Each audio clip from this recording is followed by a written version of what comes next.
Hi, this is Jonathan Rosenhead, the Jerusalem psychotherapist. In this week's Torah and Psychology post, Pastor Shemos, we're going to focus on the preliminary stages of Yetzias Mitzrayim and how it's presented in this week's parasha.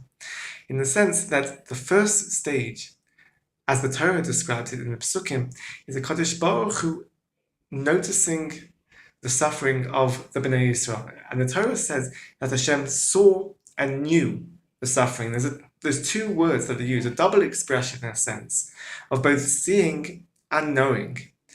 And there are different mefarshim, there are different explanations that go into what is this seeing that the Kodesh Baruch Hu saw the suffering and also knew. That in a sense there is noticing and there is a deeper level. There's something being added by saying that the Kodesh Baruch Hu also knew about what was happening and the suffering of the Bnei Yisrael. And the Targum Yonason, in particular I'm going to discuss, is that how he addresses this idea of knowing and says that the Bnei Yisrael did not actually go through a process of teshuvah. It seems that they perhaps would not have deserved to be taken out of Mitzrayim. We know that they lived a life, externally their life was devoid of spirituality, devoid of holiness. They were engaged in all kinds of actions and behaviors that would suggest that they were on a very, as we know, the 49th level of Tumah. They hadn't done teshuvah. So why were they being taken out? Why was the Kodesh Baruch Hu prepared to go through this process of Yetzias Mitzrayim for them?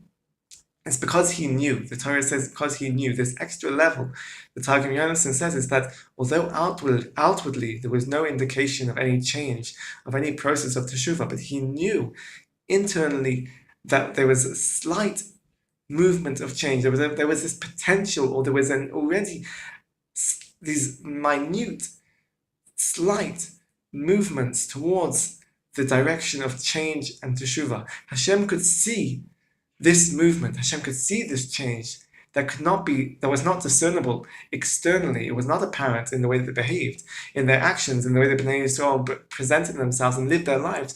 But Kodesh Baruch Hu could see internally with these slight, small, minute, even if you could call it a potential, but there was a process of change that was already beginning, that the Kodesh Baruch Hu could see and discern, but nobody else could.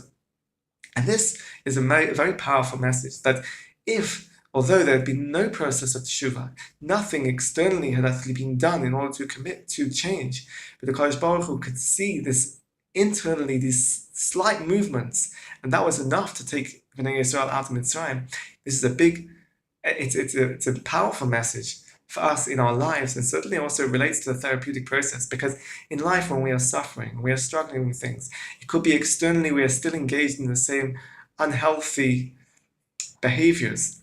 We're still trapped or stuck in the same loop of unhealthy thought processes and emotions. And it feels like externally nothing is changing in our life, nothing is changing through the therapeutic process, everything is still the same.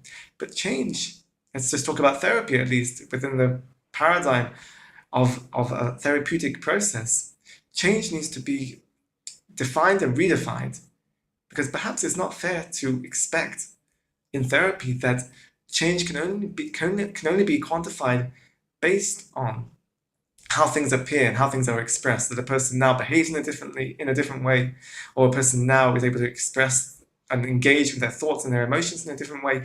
Certainly that is a therapeutic goal, and certainly that does indicate change. But within the therapeutic process, it might not be apparent yet. It might not be discernible, these perhaps objective indicators and measurements of change. But that doesn't mean that change is not occurring.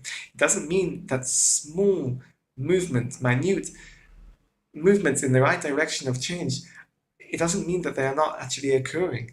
The person themselves might not feel or be aware of it at the moment. The therapist might not see it at the moment in terms of the therapeutic interactions and what's happening in the therapeutic sessions.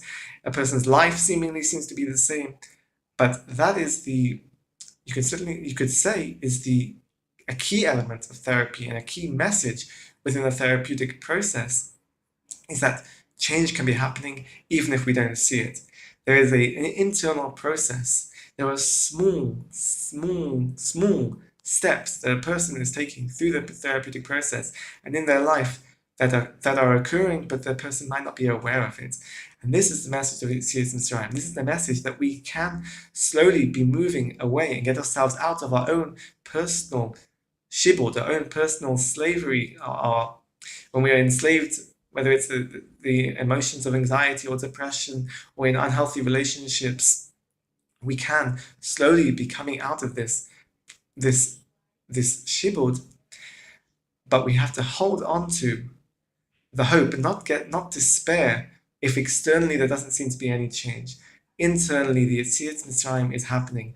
Internally, our freedom is already beginning, even with small baby steps. Have a great Shabbos. Keep well.